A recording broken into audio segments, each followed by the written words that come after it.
Pessoal, bom dia, boa tarde, boa noite. Eu sou o Léo e vamos aí continuar esses estudos nossos aqui de Física 1, sendo que agora a gente está estudando o movimento de rotação.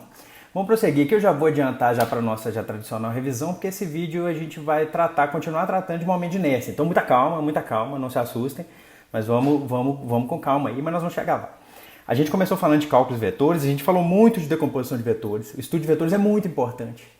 Tome atenção aí no curso de álgebra linear, de geometria analítica. Tentem ficar um pouco maduros e maduras com relação a esses cursos, que vai ser importante para vocês. A gente falou de cinemática para translações, a gente definiu velocidade e aceleração. A gente falou de movimento circular uniforme, aqui a gente está voltando no movimento circular, não necessariamente uniforme, mas um movimento circular. A gente falou de movimento relativo, das leis de Newton, primeira, segunda e terceira lei de Newton. A gente falou de energias, a gente definiu energia cinética, a gente falou de trabalho, que é a transferência de energia, a gente falou de teorema trabalho-energia cinética. A gente falou de força conservativa, de energia potencial, a gente falou de energia mecânica e de conservação de energia mecânica. A gente falou de sistema de partículas, onde a gente definiu centro de massa. A gente também falou da segunda lei de Newton para o sistema de partículas. A gente falou de momento linear. A gente falou que a resultante de forças externas atuando no sistema de partículas, isso é igual à taxa de variação do momento no tempo.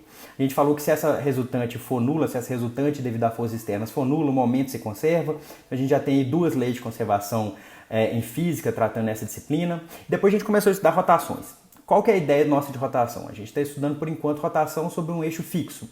Então, dado um objeto que esteja rodando sobre um eixo fixo, a gente quer estudar a rotação desse objeto. Então a gente pode definir que uma posição angular, por exemplo, dessa marquinha que eu fiz aqui, eu defini essa marquinha aqui, pintei ela aqui de pretinho aqui, essa marquinha está rodando nesse disco aqui, então ela tem uma posição angular. Essa posição angular dela pode variar no tempo, então a gente define aqui uma velocidade angular e também essa velocidade angular pode variar no tempo, então a gente tem aqui uma aceleração angular.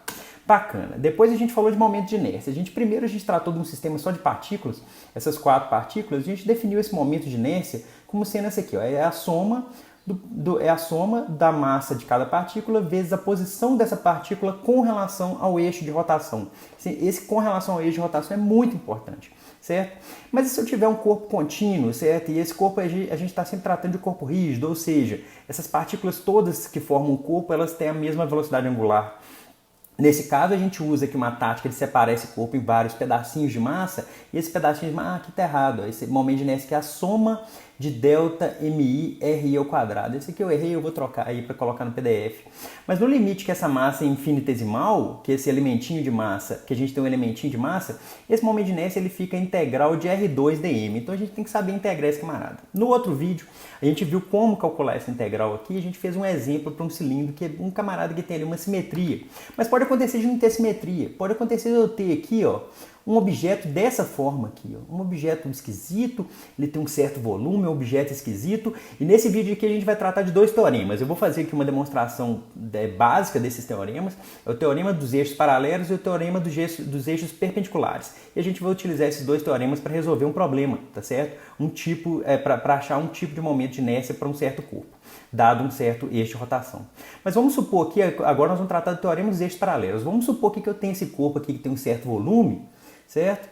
Ele tem esse certo volume, ele tem essa forma meio esquisita aqui, ele tem essa forma aqui, um camarada esquisito, uma batata cinza aqui rodando, e ela está rodando com relação a esse eixo que passa por P, certo? O eixo não passa pelo centro de massa da partícula, ela está girando com relação a esse eixo aqui, ó, esse eixo que está nessa linha preta sólida, certo? Então o eixo de rotação ele passa por P.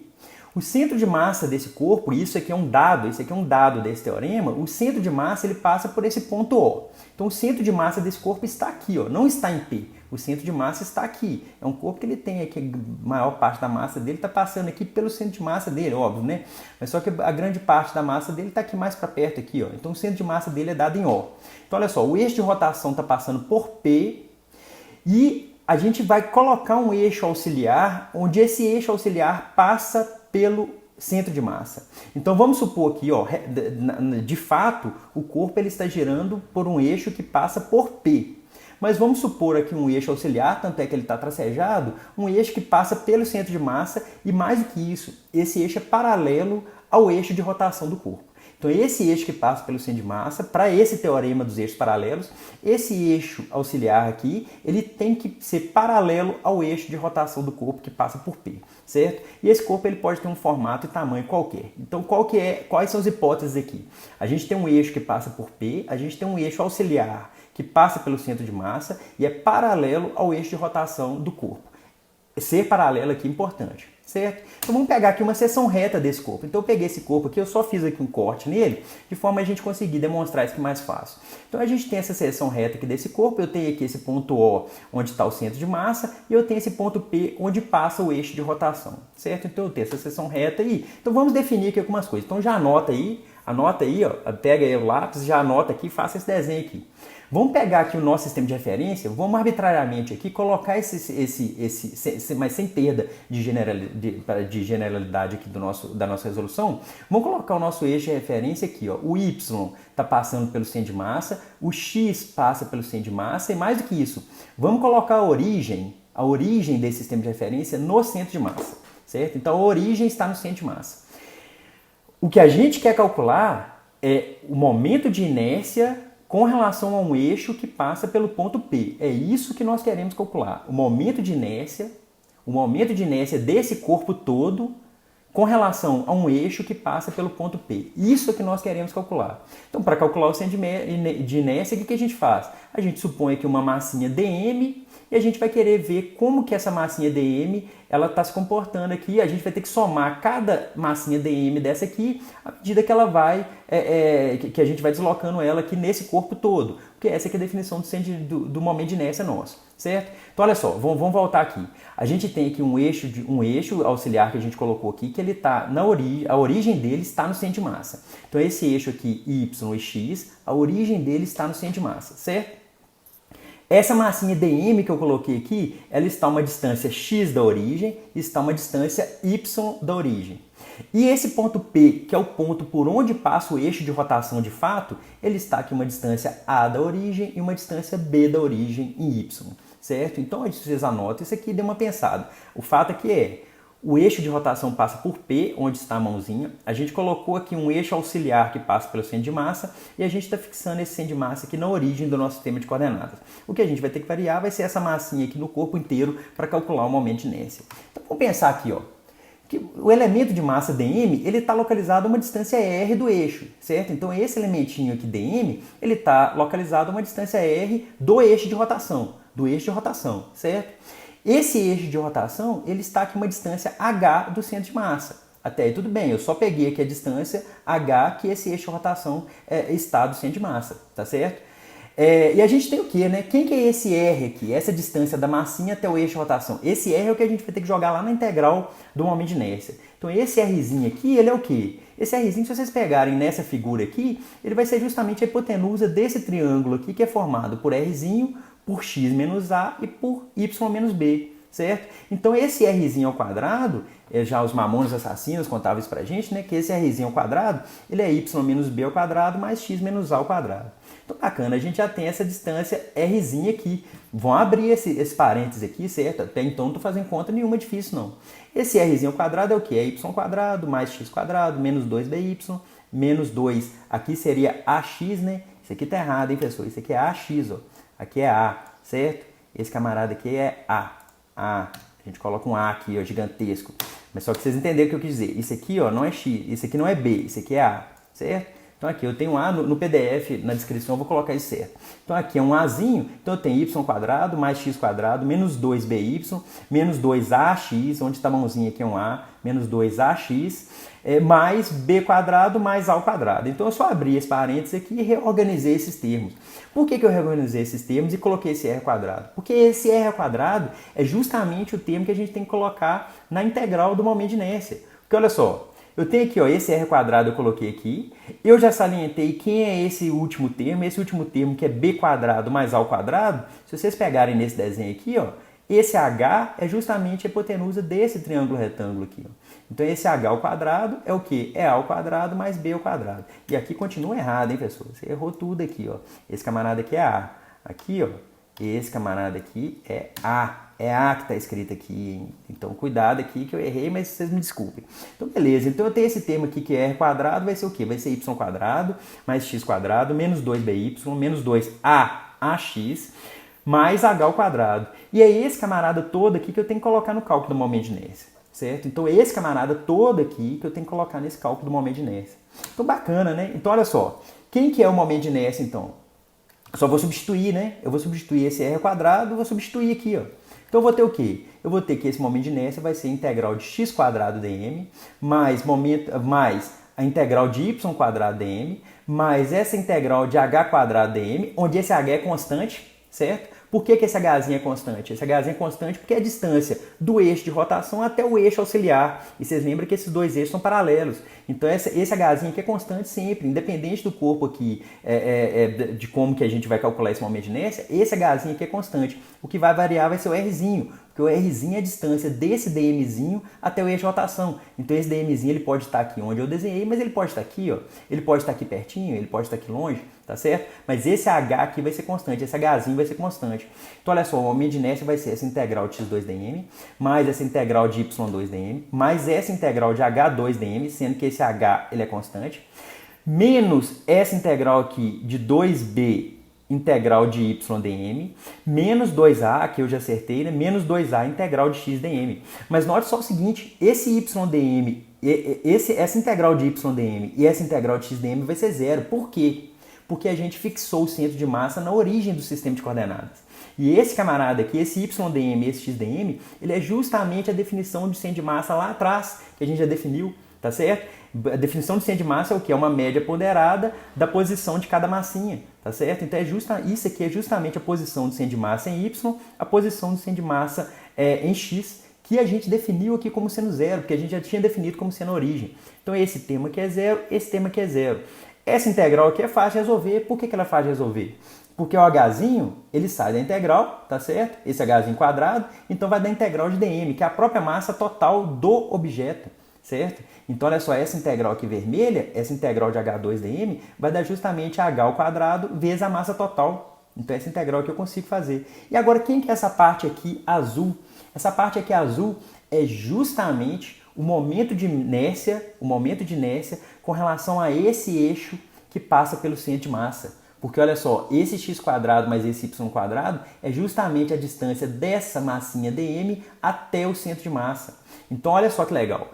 A gente, dado um corpo qualquer, e isso é muito legal, dado um corpo qualquer, com qualquer formato, qualquer volume, se eu souber o momento de inércia com relação ao eixo que passa pelo centro de massa dele, desde que esse eixo seja paralelo ao eixo que eu realmente quero calcular, certo? Então, se eu souber o momento de inércia que passa pelo eixo, que passa pelo centro de massa, basta eu saber a distância do centro de massa até o eixo que eu quero calcular, desde que esses eixos sejam paralelos. Isso aqui é o teorema dos eixos paralelos, certo? Então, se eu tenho um eixo, meu corpo está rodando com relação a um certo eixo.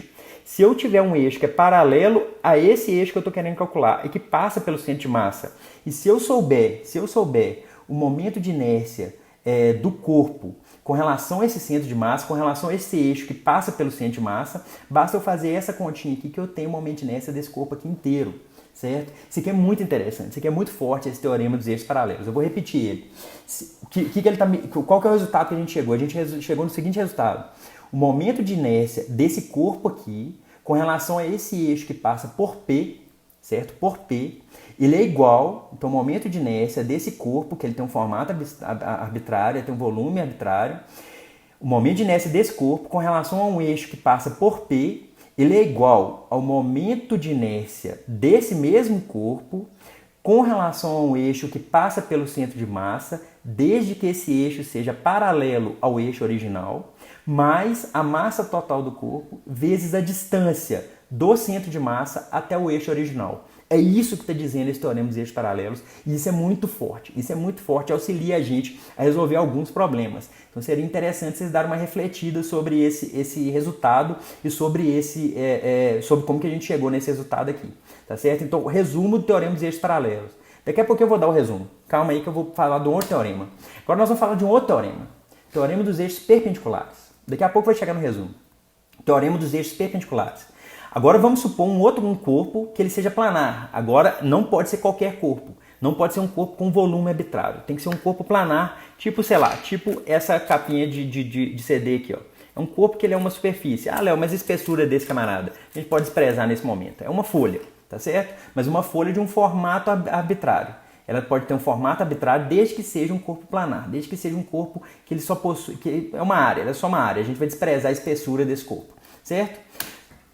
Esse ponto pretinho que eu coloquei aqui é o ponto onde eu quero calcular a rotação desse corpo, tá certo? É o ponto onde vai passar o eixo de rotação desse corpo, tá certo? Então, para esse ponto aqui, desde que seja esse ponto específico, pode ser qualquer um ponto aqui nesse corpo, desde que seja algum ponto, eu posso definir 3 eixos nesse ponto, para esse ponto desse corpo, certo? Para esse ponto desse corpo aqui, eu posso definir 3 eixos. E eu posso definir 3 eixos perpendiculares entre si. Então, por exemplo, para esse corpo aqui, eu defini aqui um eixo X, um eixo Y e um eixo Z, e os 3 passam pelo mesmo ponto. Isso é importante. Os 3 eixos passam pelo mesmo ponto desse corpo, que é um corpo planar, é um corpo que ele é uma folha, tá certo? De um formato arbitrário, desde que seja uma folha, tá certo? Então, olha só, eu tenho 3 eixos perpendiculares e que passam pelo mesmo ponto. Para esses 3 eixos, olha só, eu posso fazer a rotação desse corpo com relação a esses 3 eixos. Eu posso rodar esse corpo aqui com relação a X, eu posso rodar esse corpo aqui com relação a Y e eu posso rodar esse corpo com relação a Z, desde que sejam esses 3 eixos que passam pelo mesmo ponto. Então, olha só, vamos pensar aqui comigo. Se eu tentar rodar esse corpo com relação a esse eixo aqui X, qual que é a distância dessa massinha M até o eixo de rotação? Vai ser essa distância Y, vocês concordam? Então, olha só, a distância dessa massinha dm até esse eixo X vai ser essa distância Y. Então, se o eixo de rotação for X, esse momento de inércia, que eu estou chamando aqui tudo infinitesimal para facilitar, esse momento de inércia dix vai ser y² dm, tá certo? Então, vai ser y² dm. Eu não estou integrando aqui, então vou deixar dessa forma. Então, olha só, se eu tentar gerar esse corpo com relação a X, a distância dessa massinha até esse eixo de rotação vai ser y. Então, o momento de inércia com relação a esse eixo x é y2 dm. A mesma coisa para o eixo, se eu assumir o eixo de rotação como sendo y, que é esse camarada aqui para mim, talvez eu esteja invertido aí na tela, mas se o eixo de rotação for y, esse momento de inércia dy, a distância dessa massinha até o eixo y é justamente esse tamanho x aqui, certo? Então vai ser x² dm. E agora, se o eixo de rotação for z, se o eixo de rotação for esse eixo de rotação z aqui, qual que é a distância dessa massinha dm até o eixo z? É justamente essa distância r. Então, esse momento de inércia d e z vai ser r² dm, certo? Então, vai ser r² dm. Mas quem que é esse r², gente? Esse r² é justamente a hipotenusa desse triângulo retângulo aqui, ó, que ele tem os catetos aqui, né, x e y. Então, esse r² é justamente x² mais y². Então, o momento de inércia com relação a esse eixo z, que passa pelo mesmo ponto do eixo x e do eixo y, e esses eixos têm que ser perpendiculares, o momento de inércia com relação a esse eixo z é igual a dx mais dy. Desde que sejam eixos perpendiculares e que passem pelo mesmo ponto, tá certo? Então isso é muito bacana, esses 2 teoremas são muito bacanas. Então, um resumo desses 2 teoremas aqui, né? Teorema dos eixos perpendiculares está aqui. Primeiro, só para corpos planares, só para corpos que são planos, são superfícies, tá certo? A gente despreza aqui a espessura desses corpos. Então, o teorema dos eixos perpendiculares, ele me diz que o momento de inércia em um dos eixos é igual à soma do momento de inércia dos outros 2 eixos, desde que esses eixos sejam perpendiculares. E o teorema dos eixos paralelos, ele vale para qualquer formato de corpo, pode ser volumétrico em qualquer formato. Esse teorema dos eixos perpendiculares vale para qualquer formato, mas só que os corpos têm que ser planares. Esse teorema dos eixos paralelos, ele me fala o seguinte, que o momento de inércia com relação a esse eixo que passa por P, ele é igual ao momento de inércia por um eixo paralelo, mas que passa pelo centro de massa, mais a massa total do corpo vezes essa distância do eixo que passa pelo centro de massa até o eixo original do meu problema, certo? Esses são os dois teoremas que eu queria, dos teoremas dos eixos que eu estou chamando aqui. Teorema dos eixos perpendiculares, teorema dos eixos paralelos. Como que a gente aplica isso, né? Vamos aplicar isso para esse problema aqui, ó. Para esse problema aqui, que eu já tinha falado no outro vídeo, que esse cilindro aqui, apesar dele ser um cilindro, para esse eixo de rotação que eu estou chamando de X aqui, para esse eixo de rotação, eu não tenho simetria cilíndrica mais, tá certo? Eu estou pegando aqui um exemplo de um corpo que tem a densidade volumétrica uniforme, e essa densidade volumétrica ela vale mzão por πr² vezes L, certo? Por quê? Porque esse cilindro ele tem aqui comprimento L e tem raio Rzão, então ele tem comprimento L, raio Rzão, não tem simetria cilíndrica. O que é colíndrica? O que é colíndrica, professor? É cilíndrica. Aqui também tem mais um erro aqui, ó. Isso aqui é cilíndrica, certo? Mas vocês entenderam, não tem simetria cilíndrica com relação ao eixo de rotação. Como que a gente vai calcular isso? A gente vai calcular da seguinte forma. A tática nossa aqui vai ser, a gente vai somar vários disquinhos de raio Rzão e comprimento dz. Cada disquinho desse a gente vai assumir que ele tem massa dmzinho. Então olha só, eu vou ter aqui um disquinho aqui no eixo e eu vou ter vários disquinhos aqui. Em especial eu vou ter esse disquinho e assim por diante. Eu vou chamar esse eixo aqui que passa pelo eixo central do cilindro, eu vou chamar de Z, tá certo? Só que eu quero calcular com relação a esse eixo X. E aí vocês já estão vendo os eixos perpendiculares entrando aqui. Tá certo? E além disso, vocês vão ver o eixo paralelo entrando aqui, porque aqui eu vou ter um eixo paralelo, ó, porque esse disquinho aqui da direita, ele tá paralelo a esse disquinho central, tá certo? Então a nossa estratégia vai ser somar esses vários disquinhos. Então vamos lá. Primeira coisa, utilizando o teorema dos eixos perpendiculares. Primeira coisa que a gente vai utilizar é o teorema dos eixos perpendiculares. Por quê? Porque a gente vai tentar encontrar qual que é o momento de inércia só de um disquinho desse, tá certo? Então olha só. Usando o teorema dos eixos perpendiculares, a gente sabe isso aqui, ó. O teorema dos eixos perpendiculares me fala isso, que o momento de inércia com relação a esse eixo Z é igual à soma dos momentos de inércia no eixo X e no eixo Y. Só que por simetria desse problema, esse problema, se eu trocar aqui X com Y, tanto faz. Porque eu tenho uma simetria aqui, para esse disquinho eu tenho uma simetria, tá certo? Então olha só, para esse problema, o dix vai ser igual ao dy, porque esse camarada é um círculo. Então, olha só, eu tenho que dx é igual a dy. Então, esse dx, porque o que eu quero calcular, galera, é com relação a esse eixo que passa por x, certo? Esse z vai ser esse camarada aqui, ó. Então, olha só, o dx vai ser meio de dz. Basta você substituir que dy é igual a dx nesse resultado do teorema. Então, dx é igual a meio de dz. O dz a gente já calculou lá no outro vídeo, que é justamente o momento de inércia com relação a esse pequenininho cilindrinho aqui, ó, esse disquinho aqui, ó. Esse momento de inércia dz vai ser justamente meio de r² dm, que a gente já calculou lá no outro vídeo, no vídeo anterior, que eu vou deixar de referência para vocês. Então, olha só, esse dz para esse disquinho vai ser justamente meio de r² dm. Então, para esse disquinho aqui, o dx dele é o di do centro de massa, que eu vou chamar daqui a pouco, que é igual a 1/4 de R2 dm. Então, bacana. Para esse disquinho aqui, que vai estar no centro de massa do cilindro completo, o momento de inércia dele é 1/4 de R2 dm. Então, bacana. Olha só. Esse disquinho aqui, que ele está no centro de massa desse cilindrão, esse disquinho aqui do meio, o momento de inércia dele eu chamei de DICM, que é 1/4 de R2 dm, certo? Só que olha só, eu vou ter que somar, além desse disquinho aqui, eu tenho todos os disquinhos que formam o cilindro, tá certo? Só que vamos pegar um exemplo aqui, ó. Um exemplo desse disquinho é esse camarada aqui. Esse camarada aqui, ele está a uma distância z do eixo, tá certo? Ele está a uma distância z do eixo, e mais do que isso, olha só, eu tenho aqui um eixo que passa por esse camarada, que é paralelo a esse eixo aqui, ó. Olha só, esse eixo aqui tracejado é paralelo a esse eixo aqui. Então, olha só que legal, O momento de inércia desse cilindro que está na direita,